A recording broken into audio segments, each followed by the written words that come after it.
There was one point where I was about to leave SATUL after Scout left, and Thug told me to stay because वो financial hit को sustain नहीं कर पाता. And मैंने बोला okay, I stayed on for longer, सिर्फ ताकि वो मेरे साथ स्कैम कर पाए. इमेजिन कोई 1 लाख की डील आती है ब्रांड से, थग गेट्स 30%, दैट्स 30,000 रुपए, मुझे मिलने चाहिए 70%, that's 70,000 rupees minus tax etcetera etcetera. But यहाँ ऐसा हो रहा था कि थग मुझे बता रहा था कि जो डील आई है वो डील ही 60,000 की है, जबकि डील का अमाउंट भले ही 1 लाख हो. फिर 60% में से भी वो 30% काट के मुझे दे रहे थे 42,000 रुपीज, एंड खुद 58,000 रुपीज रख रहे थे अपने जेब में. धोखा कभी पैसों का नहीं होता है गाइस, भरोसे का होता है. मॉडल से पूछ लिया एंड मॉडल का रिस्पॉन्स बढ़िया था. उसने तुरंत बुक्स खोली, यार सम एक्सेल शीट और समथिंग, एंड ये कंफर्म कर दिया कि अमाउंट्स में डिफरेंसेस है, एंड ये भी बोल दिया कि काश तू टेंशन मत ले, मैं बात करता हूँ थग से. एंड मैंने मॉडल से स्वेयर कराया ऑन हिज वाइफ कि वो किसी को नहीं बोलेगा.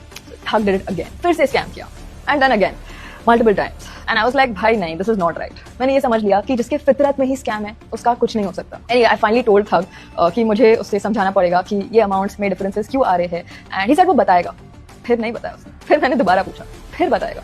फिर बोला आज रात को, फिर कल, फिर परसों, देन नेक्स्ट वीक. फिर ऐसे 2 महीने हो गए, 3, 4, and I kept asking him. इतना पूछने के बाद वन डे ही just said how dare you ask me. बहुत महीनों बाद I finally decided I am gonna stand up for myself. मैंने पुलिस कंप्लेंट की, and here's the FIR that I have filed, and I want to thank Mumbai Police for helping me file this in a timely manner.